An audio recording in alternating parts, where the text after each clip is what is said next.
வெளிப்படுத்தின விசேஷம் 3:11. இதோ சீக்கிரமாய் வருகிறேன், ஒருவனும் உன் கிரீடத்தை எடுத்துக்கொள்ளாதபடிக்கு உனக்குள்ளதை பற்றி கொண்டிரு. இதோ சீக்கிரமாய் வருகிறேன், உன்னிடத்தில் உள்ள கிரீடத்தை ஒருவனும் எடுத்துக்கொள்ளாதபடி உன்னிடத்தில் உள்ளதை பற்றி கொண்டிரு அப்படின்னு பார்க்குறோம். இதை ஆண்டவர் பிலதெல்பியா சபைக்கு சொல்வதை பற்றி வாசித்து பார்க்குறோம். பிலதெல்பியா பிலோ என்றால் சகோதர சிநேகம் உள்ள பிரியமான சபைக்கு ஆண்டவர் சொல்ல ஒரு வார்த்தை என்னவென்றால், 7 சபைகளுக்கு ஆதியிலிருந்த முதல் நூற்றாண்டு 7 சபைகளுக்கு ஒவ்வொரு சபைகளுக்கு வேண்டிய செய்தியை கர்த்தர் கொடுத்தார். இந்த சபைக்கு சொல்லும்போது பரிசுத்தமுள்ளவரும் அவர் பரிசுத்தமுள்ளவர், சத்தியமுள்ளவரும், தாவீதின் திறவுகோலை உடையவரும், ஒருவரும் பூட்டக்கூடாதபடிக்கு திறக்கிறவரும், ஒருவரும் திறக்கக்கூடாதபடிக்கு பூட்டுகிறவருமாய் இருக்கிறவர் சொல்லுகிறதாவது, உன் கிரியைகளை அறிந்திருக்கிறேன். உனக்கு கொஞ்சம் பலன் இருந்தும் நீ என் நாமத்தை மறுதலியாமல் என் வசனத்தை கை கொண்டபடியினாலே இதோ திறந்த வாசலை உனக்கு முன்பாக வைத்திருக்கிறேன், அதை ஒருவனும் பூட்ட மாட்டான். இந்த சபைக்கு முதலாவது தன்னை அறிமுகம் செய்து வைக்கும்போது தான் யார் என்பதை அறிமுகம் செய்து வைக்கிறார். பரிசுத்தமுள்ளவர், சத்தியமுள்ளவர், தாவீதின் திறவுகோலை உடையவர். அநேக அறிமுகத்தை நீங்கள் பார்க்கலாம். ஆண்டவராய் இயேசுவை யோவான் ஸ்நானகன் அறிமுகம் பண்ணி வைத்தார்.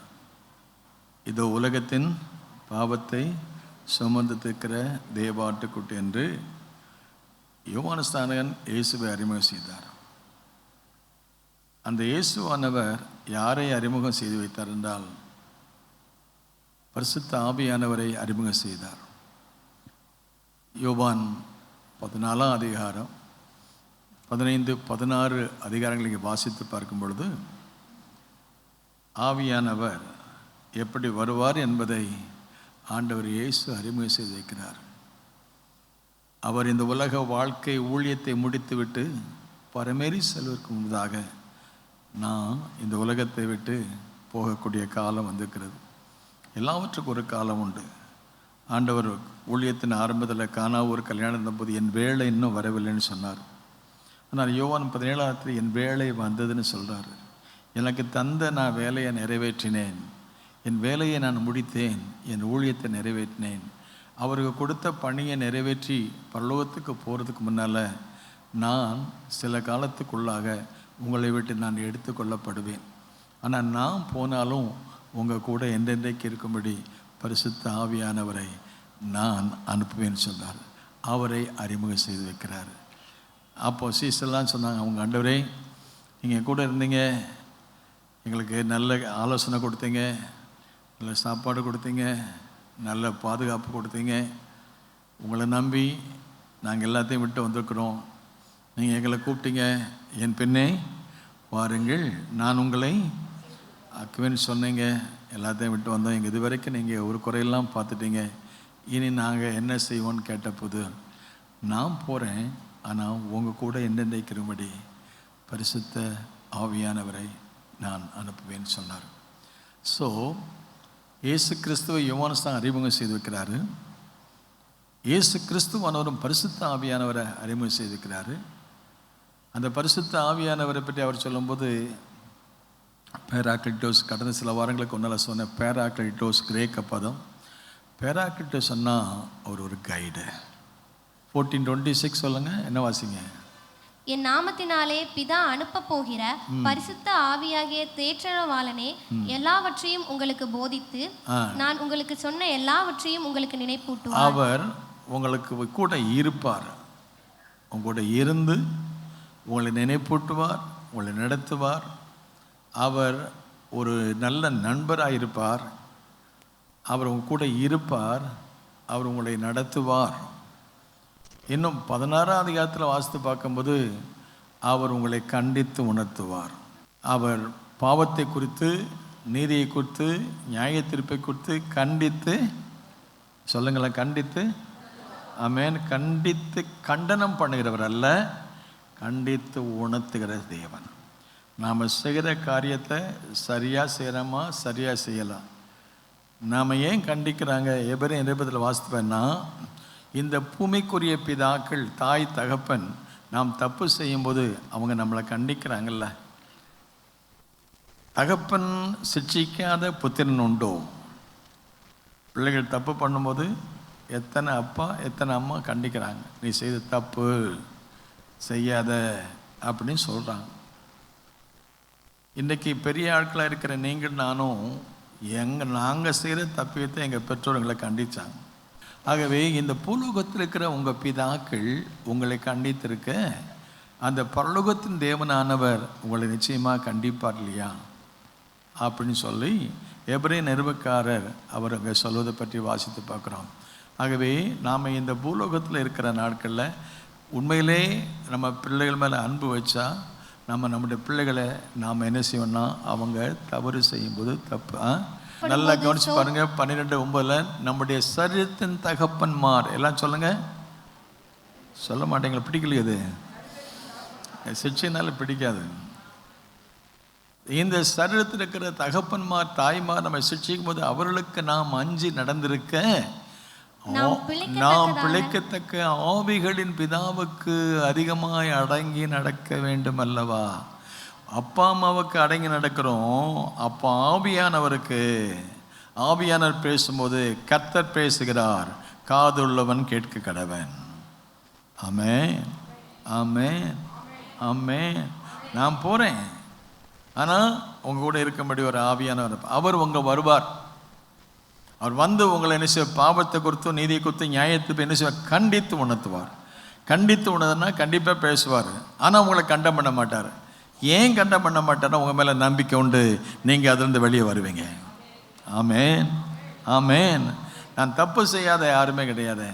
எல்லோரும் சாலமன் ராஜா எல்லோரும் தப்பு பண்ணிட்டாங்க. ஆண்டவரே, பாவம் செய்யாத மனுஷன் யாருமே கிடையாது.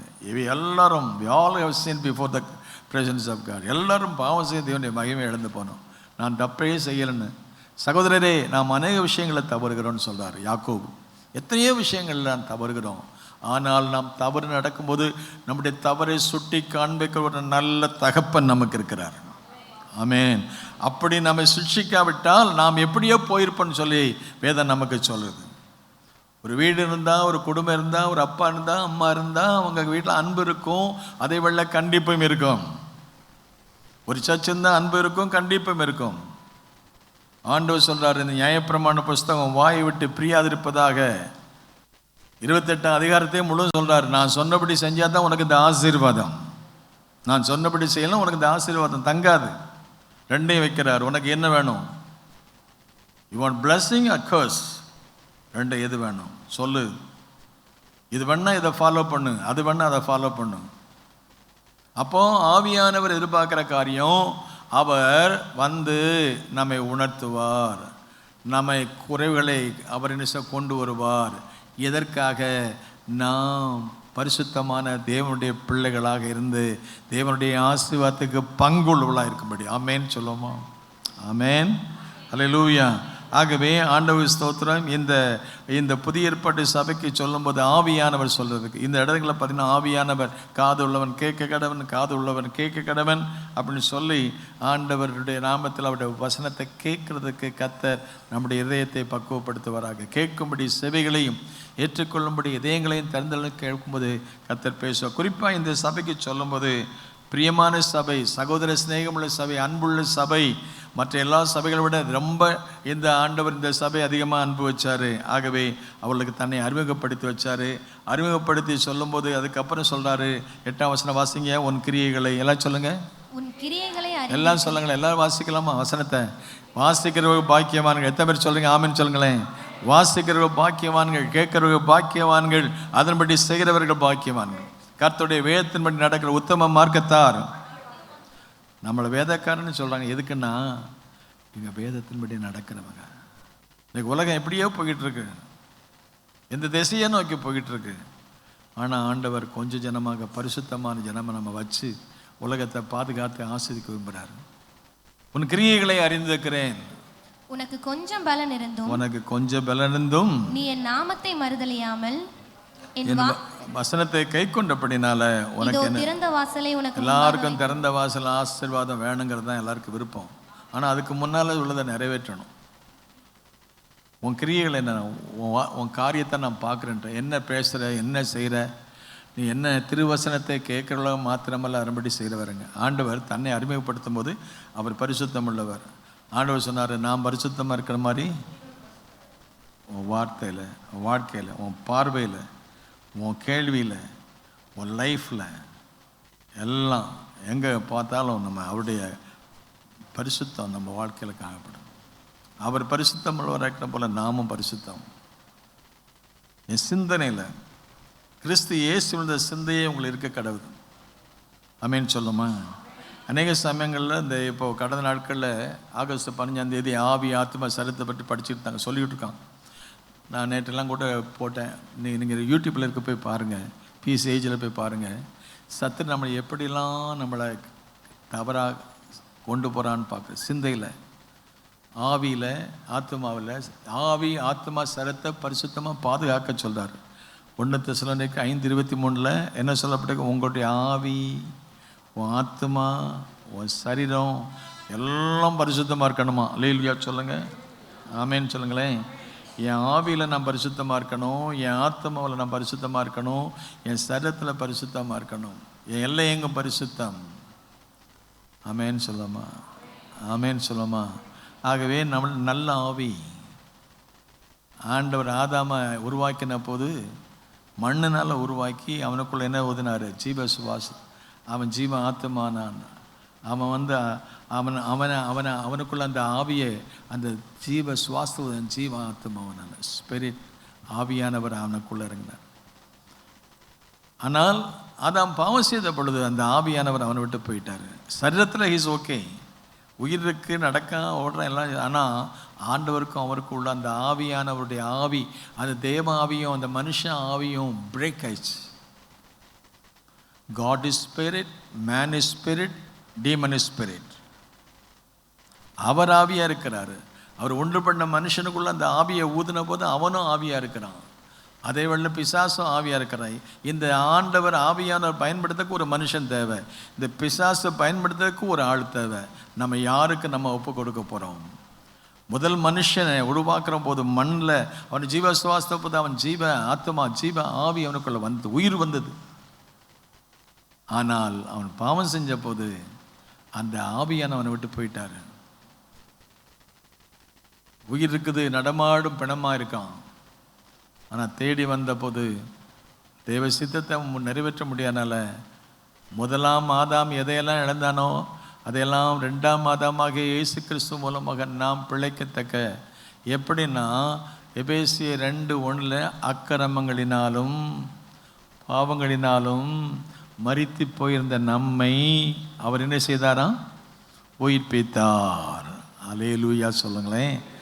ஆதாம் ஏவாள் உயிரோடு இருந்தானா? ஆத்மாவில் செத்து போனான், ஆவியில் அவன் செத்து போனான். ஆனால் சரீரத்தில் உயிர் இருக்கு, ஆவியில் உயிர் இல்லை, ஆத்மாவில் உயிர் இல்லை. ஆகவே ஆண்டவருக்கு ஸ்தோத்திரம். இவன் எதிலெல்லாம் விழுந்தானோ அதையெல்லாம் அவனை மறுபடியும் பூர்வ நிலைக்கு கொண்டு வர்றதுக்கு அந்த ஆவியானவர் அவனுக்குள்ள கொண்டு வர்றார். ஆவியில், ஆத்மாவில் ஒரு மனுஷனுக்குள்ள அந்த நல்ல ஆவி, ஒரு நல்ல ஆவி. ஆவியானவரே எங்களுக்கு நல்ல ஆண்டவர், எங்களை புதுப்பிங்க, உயிர்ப்பீங்க. ஆத்மாவில் ஆவியில் செத்து கிடக்கிற எங்கள் வாழ்க்கையை நீங்கள் உயிர்ப்பீங்க. அது நாங்கள் உயிர்ப்பிக்கப்படனா வேதம் சொல்ல, உங்களுடைய ஜனங்கள் உண்மையில் மகிழ்ந்திருக்கும்படி திரும்பவும் எங்களை என்ன செய்யுங்க ஆண்டவரே. எங்கள் ஆத்மாவில் ஒரு விரும்பிச்சு, ஆவியில் ஒரு விரும்பிச்சு. ஆண்டவருக்கு ஸ்தோத்திரம். ஆண்டவராக இயேசு கிறிஸ்துடைய ஊழியத்தில் கடைசி வரைக்கும் அவர் பிதாவுடைய சித்தம் செய்வதற்கு அவர் கடைசி சிலுவையில் கூட அவருடைய சித்தத்தை பிதாவே உம்முடைய கைகளில் ஆவியை ஒப்பு கொடுக்குறேன். ஆமென் சொல்லுமா? Man is spirit, God is spirit, God wants to dwell. அவன் நமக்குள்ள வாசம் பண்ணுறார். அல்லேலூயா சொல்லுமா? இப்பவும் நீங்கள் அறியாத ஒருவன் நடுவில் வந்து வாசம் பண்ணுறாரு. அவர் ஆவியான தேவனாக இருக்கிறார். அந்த தேவனை தொழுது கொள்ளும் பொழுது நாம் ஆவியோடும், அல்லேலூயா சொல்லுமா, அந்த ஆவியோடு, நம்முடைய மனுஷ ஆவியோடு, தேவனோடு ஆவியோடு நாம் தொடர்பு கொள்ளும் போது நாம் ஃபயர் ஆயிரும். ஆமென்.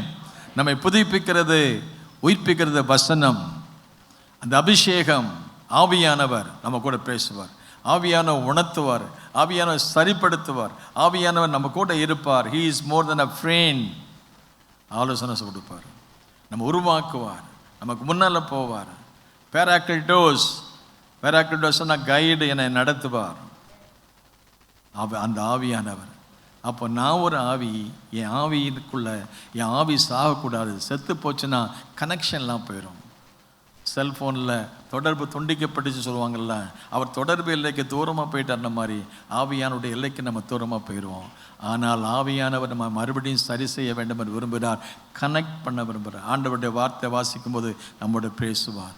ஆவியானவர், பரிசுத்த ஆவியார் நம்மோட கூட பேசுவார். ஆகவே வசனத்தின் மூலமாக, அபிஷேகத்தின் மூலமாக ஆண்டவர் நம்மோட கூட பேசும்போது நாம் மறுபடியும் பிறப்பதற்கு ஒரு வாய்ப்பை கர்த்தர் கொடுக்கிறார். ஆவியில் ஒரு அனுபவம். அப்புறம் ஆத்துமாங்கிறத சொல்லி பார்க்கும் பொழுது அது நமக்கு இந்த சரீரத்திற்கும் இந்த ஆவி, இந்த தேவனுக்கும் மத்தியில் இருக்கிற அந்த ஆவியானவர் வந்து கனெக்ட் பண்ணுறதுக்கு, ஆவியானவர் நம்மளை தொடர்பு கொள்வதற்கு ஆத்மா மூலமாக அவர் நமக்கு. ஆத்மாங்கிறது வந்து நம்முடைய உணர்வுகள் இருக்கிற இடம், சித்தம் இருக்கிற இடம், விருப்பம் இருக்கிற இடம். அந்த உணர்வுகள் எப்படி வருதுன்னு கேட்டிங்கன்னா பார்வை மூலமாக வருதுன்னு சொல்கிறாங்க. கேட்வே. ஒரு மனுஷனுக்குள்ள ஒரு காரியத்தை பார்க்கும்போது அது நல்லதையும் பார்க்கலாம், கெட்டதையும் பார்க்கலாம்.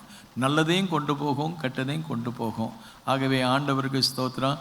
ஆதாம் ஏவாள் பார்க்கும்போது அவங்க கனியை பார்த்தாங்க.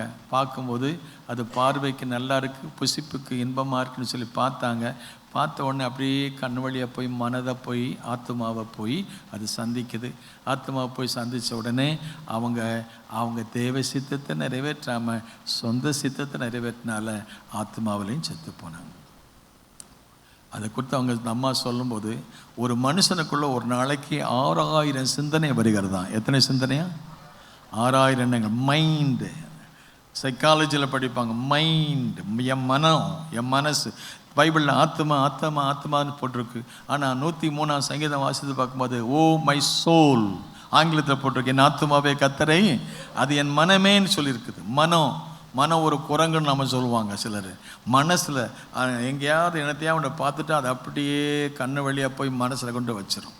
மனசில் நல்ல சிந்தையாக இருந்தால் அது நல்ல சரியான பாதையில் கொண்டு போகும், தவறான சிந்தையாக இருந்தால் தவறான பாதையில் கொண்டு போகும். ஒரு நாளைக்கு ஒரு மனுஷனுடைய இதயத்தில் 6000 சிந்தனை உள்ள வருதான். 6000 சிந்தனை வந்ததில் அதில் எத்தனை சிந்தை வரும்? நல்ல சிந்தை வருதா அல்லது மோசமான சிந்தை வருதா? அநேகருடைய வாழ்க்கையில் தவறான சிந்தை வந்ததுனால தேவனை விட்டு விலகி போயிட்டாங்க, கரைப்படுத்திட்டாங்க, மாமிசம் கரைப்பட்டு போகுது. ஆகவே தான் புதிய ஏற்பாட்டு சபைக்கு ஆவியானவர் சொல்கிறாரு, அந்த ரோமர் 12:1 வாசித்து, அப்படி இருக்க சகோதரரே, உங்கள் சரீரங்களை பரிசுத்தமும் தேவனுக்கு பிரியமான உயிருள்ள பலியாக ஒப்பு கொடுக்க வேண்டும் என்று தேவனுடைய இரக்கங்களை முன்னிட்டு உங்களை வேண்டிக் கொள்கிறேன். ஆவியில் ஒரு பரிசுத்தம், ஆத்மாவில் ஒரு பரிசுத்தம், சரீரத்தில் ஒரு பரிசுத்தம். ஆமென், அல்லேலூயா. என் ஆத்ம சரீரமும் என் ஆண்டவர்க்கே சொந்தம், இனி வாழ்வது நானல்ல, இயேசு வாழ்கிறார். என் சரீரமோ ஆண்டவர்க்கே சொந்தம், இனி வாழ்வது நானல்ல,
இருக்க கடவுள்.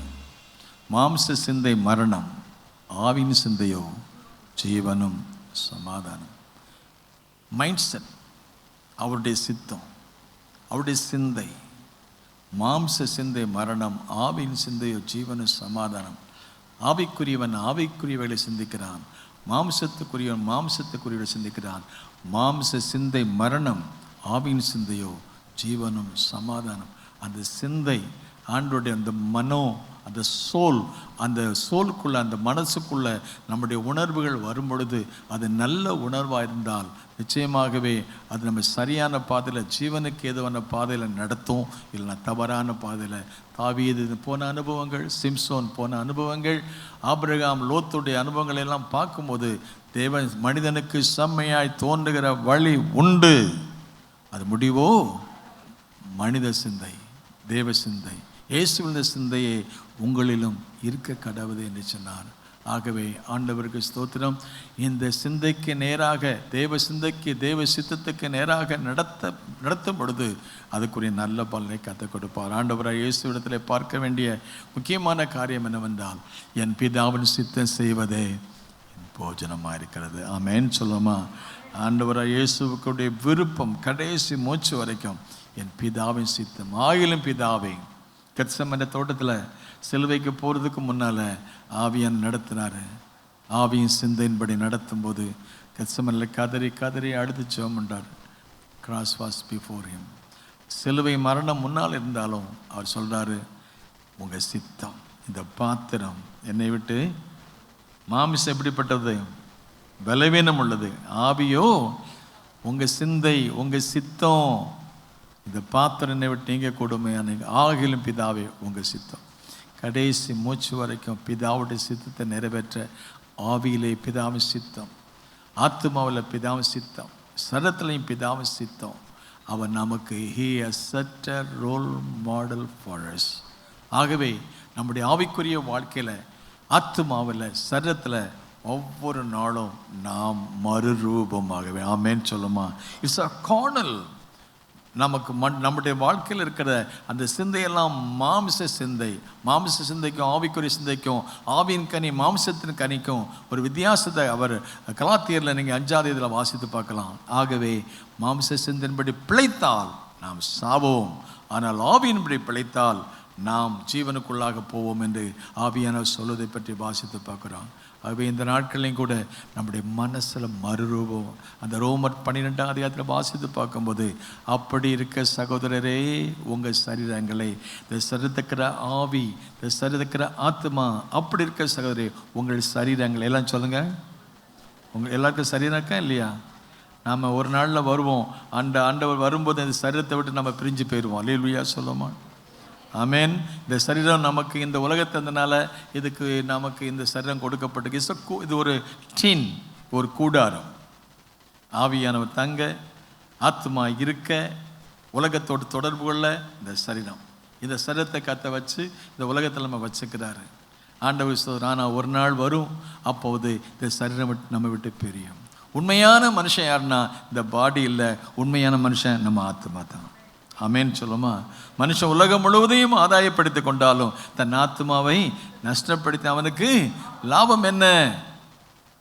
நம்முடைய ஆத்மாவையும் ஆவியும் சரீரத்தையும் ஒவ்வொரு நாளும் பரிசுத்தத்துக்கு மேல் பரிசுத்தம், இயல்பின்படி இது பரிசுத்தமானது அல்ல. ஆகவே தான் அந்த நாட்களில் யோவான் வாழ்ந்த காலத்தில் தேவன் மனிதனானார் அப்படி சொல்லும்போது அவங்களுக்கு புரியல.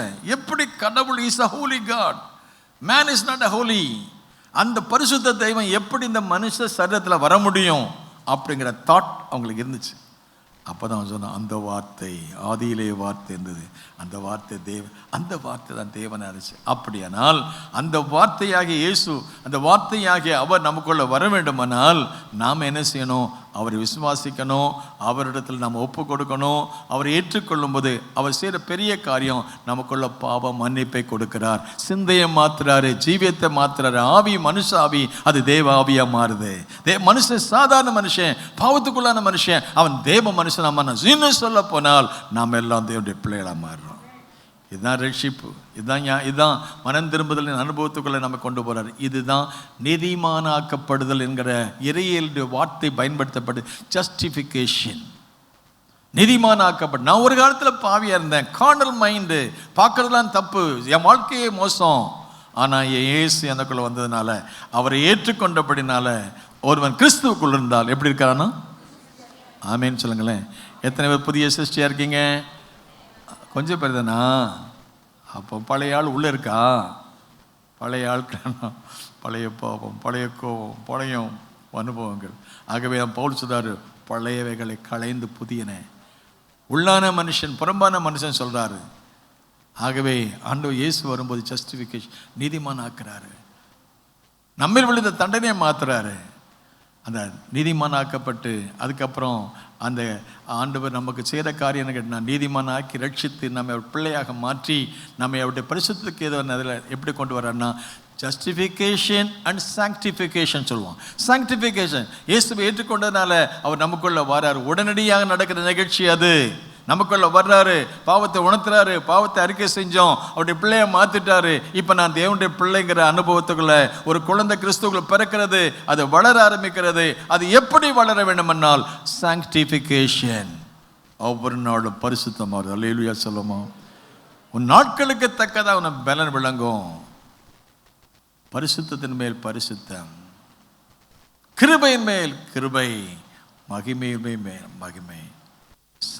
ஒவ்வொரு நாளும் நேற்று இருந்த அனுபவத்தில் இல்லை, நான் பரிசுத்தத்தில் வளரணும், நான் விசுவாசத்தில் வளரணும், நான் ஜெபத்தில் வளரணும், நான் வசனத்தில் வளரணும், நான் எல்லாவற்றுக்கும் மேலாக என் தேவனை போல நான் வளரணும், அவரை போல இருக்கணும். ஆமேன்னு சொல்லுமா? B Holi because I am Holi. ஆண்டவருக்கு ஸ்தோத்திரம். ஒவ்வொரு நாளும், எவ்ரி டே வி நீட் சாங்க்டிஃபிகேஷன். ஒவ்வொரு நாளும் நான் பரிசுத்தம், என் கண்ணு பரிசுத்தம், என் காது பரிசுத்தம், என் வாழ்க்கை பரிசுத்தம். Every day I have to grow in the Lord. ஒவ்வொரு நாளும் அவருடைய அன்பில் வளரணும், வசனத்தை வளரணும், ஜெபத்தில் வளரணும், நான் ஆவியில் வளரணும், ஆத்மாவில் வளரணும். சரீரத்தில் ஏற்கனவே நான் வளர்ந்துகிட்டே தான் இருக்கும், ஆனால் உள்ளான மனுஷனில் பலப்படும். ஆகவே புதிய படி சபை சொல்லும்போது உள்ளான மனுஷனில் பலப்படுங்கள். ஆமேன், அல்லேலூயா. எபேசியர் 6:10 வாசித்து பார்க்கும் பொழுது, கடைசியாக சகோதரரே, கர்த்தரிலும் அவருடைய சத்துவத்தின் வல்லமையிலும் பலப்படுங்கள். ஆமேன், ஆமேன். எத்தனை பேர் பலப்பட விரும்புறீங்க? பலவீனமாக அல்ல, நாம் எல்லாம் பலவீனமார்கள் தான். ஆனால் பவுல் சொல்வார், என்னை பலப்படுத்துற இயேசு கிறிஸ்துவினாலே எல்லாவற்றையும் செய்ய நான் கிருபையில் பலப்பட விரும்புகிறேன், வசனத்தில் பலப்பட விரும்புகிறேன், ஆவியில் பலப்பட விரும்புகிறேன், ஆத்மாவில் பலப்பட விரும்புகிறேன். நான் நாளுக்கு நாள் வளர்ந்து பெருகணும். மேன், தேவன் நமக்கு பயமுள்ள ஆவியை கொடாமல் பலமும் அன்பும் தெளிந்த புத்தியும் உள்ள ஆவி கொடுத்துக்க. நான் வசனத்தில் வளர்ந்து அவரை போல மாறணும். வாண்ட் பிரிங் ஃப்ரூட்ஸ், ஆவிக்குரிய கனிகளை கொடுக்கணும். ஆண்டவருக்கு ஸ்தோத்திரம். சாங்க்டிஃபிகேஷன் ஒவ்வொரு நாளும், தென் குளோரிஃபிகேஷன். நம்ம பரிசுத்தத்தில் வளருவோம். ஏனால் ஆண்டவர் சொல்கிறாரு, கடைசியில் வரும்போது சொல்கிறாரு, பரிசுத்தமாகிறவன் அசுத்தமாகிறவன். குளோரிஃபிகேஷன். இந்த உலகத்தில் வாழுறதான் கடைசி காலத்தில் நம்மை பரிசுத்தப்படுத்தி அவர் வரும்போது அவருடைய மகிமையில் கொண்டு போவார். இந்த குளோரிஃபிகேஷன். இந்த சரீரம் கனவீனம் உள்ளது, இந்த சரீரம் அழிவுக்குரியது, மண்ணிலிருந்து மண்ணுக்கு போகும், அழிவுள்ளதாகியது அழியாமையும், அப்புறம் கனவீனமான இது கனத்தையும் பெற்றுக்கொள்ளக்கூடிய இந்த சரீரத்தில் ஒரு குளோரிஃபிகேஷன். அன்றைக்கு இயேசு வரும்போது இந்த சரீரத்தில் ஒரு மகிமையும் சரீரத்தை கொடுக்கப்படும். ஆமேன்னு சொல்லும் அளவில் த க்ளோரியஸ் பாடி. நமக்கு இருக்கிற நம்பிக்கை, உலகத்தார் இன்றைக்கு மரணத்துக்கு அப்புறம் என்ன நடக்குன்னு தெரியாது, ஆனால் நமக்கு தெரியும், நம்மை ஆண்டவர் கனப்படுத்துவார், மகிமைப்படுத்துவார். அழிவுக்குரியது அழியாமையும், சாவுக்கு எதுவாது சாவாமையும் தரித்துக் கொள்ளும் அப்படின்னு சொல்லி நமக்கு சொல்லப்பட்டுகிறது. அவரோடு கூட மகிமையில் எப்போதும் அவரோடு கூட இருப்போம். Amen, amen. God's master plan, justification, sanctification, glorification. நம்ம மூலமாக மகிமைப்பட வேணுனார். நம்மை பற்றி நமக்கும் இந்த உலகத்தில் இருக்கிற கொஞ்ச காலம் தான். ஆமென் சொல்லுமா? அல்லேலூயா. இந்த கொஞ்ச காலத்தில் அவர் நம்மை நீதிமானாக்க விரும்புகிறாரு, நம்மை பரிசுத்தமாக்கின பரிசுத்த மணவாட்டியாக சபையாக பரிசுத்தமாக்க விரும்புகிறாரு, மகிமையில் கொண்டு போய் சேர்க்க விரும்புகிறாரு. ஆண்டவர் அதற்காகத்தான் நம்மை சில சமயம் சிக்ஷிக்கிறாரு, சில சமயம் நம்ம சரிப்படுத்துகிறாரு, நம்ம உருவாக்குறாரு. உடைச்சி உருவாக்கி உபயோகப்படுத்தி எப்படி அதை தேவராஜ்யத்தில் 1000 ஆண்டு அவரோடு கூட இருக்கக்கூடிய பாக்கியத்தை கற்றுக்கோ. ஆமென் சொல்லாமா?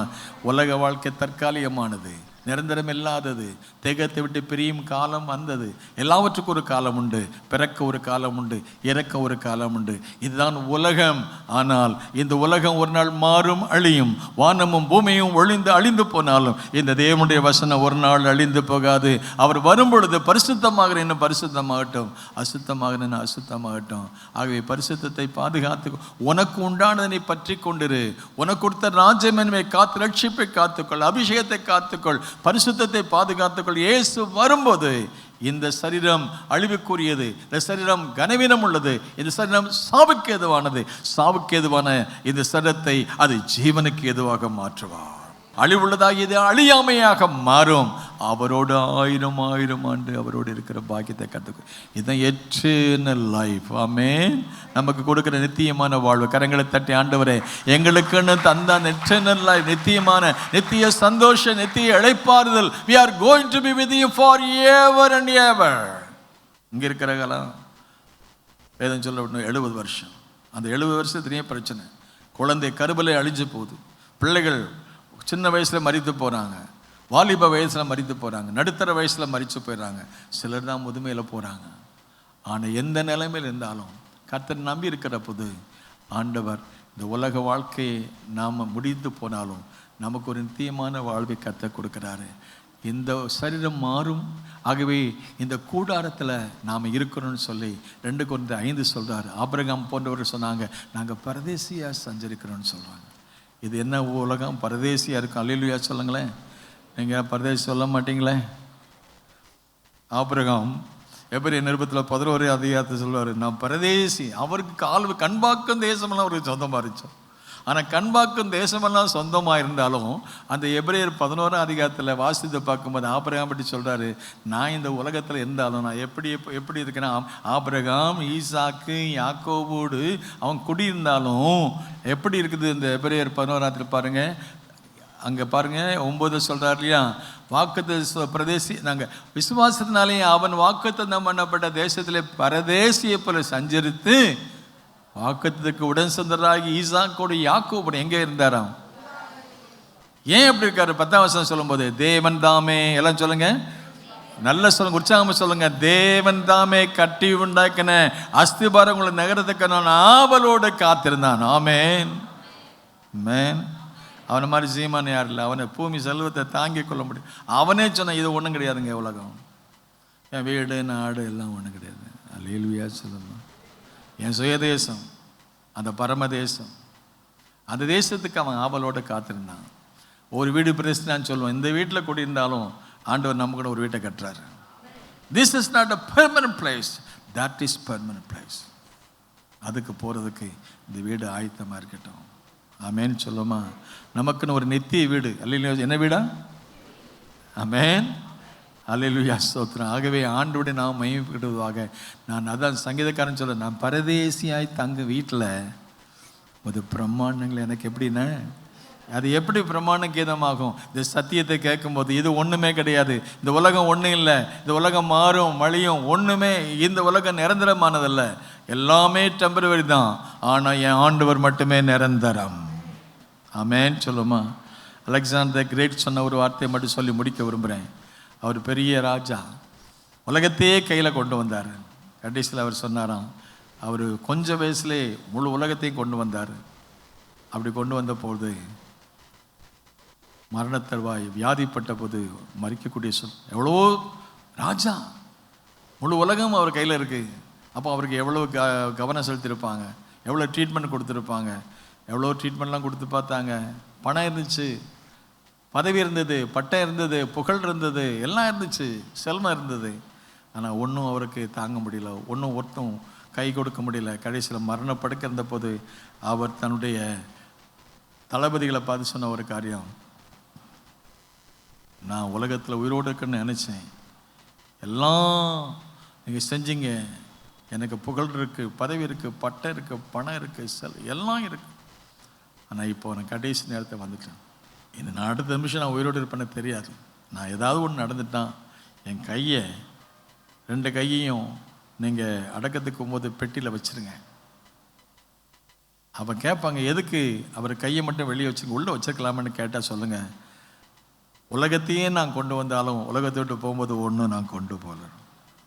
ஆமேன்னு சொல்லுவோம்.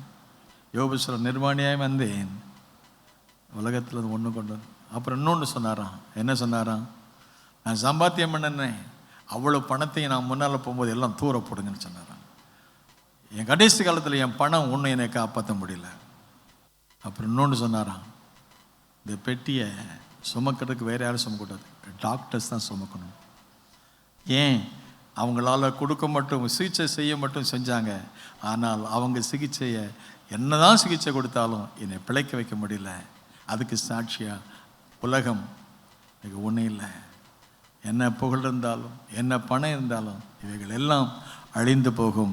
அழியாத ராஜ்யத்தை சுதந்திரிக்க கர்த்தர் கிருபை செய்வார். நல்ல கரங்களை ஆண்டவரே, அழியும் என் கரங்களை கொண்டு அழியா உங்க ராஜ்யத்தை கேட்ட. உலகம் ஒரு நாள் கைவிடும், என் பணம் ஏன் கைவிடும், என்னுடைய சம்பத்து, என்னுடைய சுகம், எனக்கு இருந்த செல்வாக்கு எல்லாம் என்னை எல்லாரும் கைவிடுவாங்க. மனுஷன் உலகம் முழுவதையும் ஆதாயப்படுத்தி கொண்டாலும் தன் ஆத்மாவை நஷ்டப்பட அவனுக்கு லாபம் என்ன? ஒன்றும் இல்லை. நீங்கள் தான் எனக்கு லாபம், கிறிஸ்து எனக்கு ஜீவன். Amen. It's a great way to enter the kingdom of God. ஆகவே ஆண்டவருக்கென்று வாழ்வோம், உழைப்போம், ஊழியம் செய்வோம், கொடுப்போம். பரிசுத்தமாகிறவன் இன்னும் பரிசுத்தமாகட்டும், அசுத்தமாகனே அஸ்தமாகட்டும். வரும் பொழுது இந்த சரீரம் மாறும். அவர் மகிமையின் the glorious body will be given to us. அந்த மகிமையை சரீரம் கொடுக்கும்போது நாம் அவரை போல இருப்போம். இல்லையா சொல்லுங்க. இன்னைக்கு வித்தியாசமான கலராக இருக்கலாம், வித்தியாசமான ட்ரெஸ்ஸில் பண்ணியிருக்கலாம், ஆனால் அவர் வரும்போது அவர் இருக்கிற வண்ணமாகவே இருப்போம். அவரை போல மாறுவோம், அவரோட வாழ்வோம், அவரோடு கூட ஆளுகை செய்வோம். அதுக்கென்று ஆயத்தப்படுவோம். கர்த்தர் நமக்கு உதவி செய்வார். எல்லாம் ஜெபிக்கலாமா? அழியும் என் கரங்களை கொண்டு அழியாமோ ராஜ்யம் கட்ட நித்தியமான என்னை தெரிந்தெடுத்து, அழியும் என் உதடுகள் கொண்டு அழியாவோ ராஜ்யம் சொல்ல எத்தனாய் வாழ்ந்த என்னை தெரிந்தெடுத்து ஆராதிப்பேன். அதை எண்ணியே வாழ்நாளெல்லாம் உம்மை மட்டுமே ஆராதிப்பேன். அதை எண்ணியே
பிதாவே, எங்கள் சித்தம் அல்ல உங்கள் சித்தம், இது அவன் சித்தம் செய்வதே என்று போஜனமாக இருக்கு. உலக வாழ்க்கை ஒரு நாள் மாறும். ஆனால் உலகத்தின் வாழ்க்கையில் நீ வந்தபோது ஆண்டவரே ஆரம்பத்தில் முடிவு பரியந்தமோ இது அவன் சித்தத்தை செய்வதே பிரதானமான நோக்கமாக வைத்தீர். தகப்பனே, உங்களுடைய பிள்ளைகளாகிய நாங்களும் உங்களுடைய சித்தத்தை நிறைவேற்ற எங்களை தகுதிப்படுத்தும். இயேசு நாம் ஜெபிக்கிறோம் பிதாவே. ஆத்துமாவே கர்த்தரை ஸ்தோத்திரே.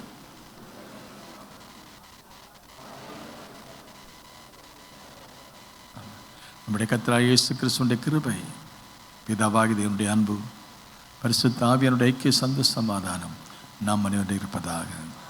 God bless you all. கர்த்தர் உங்களை ஆசீர்வதிப்பார்.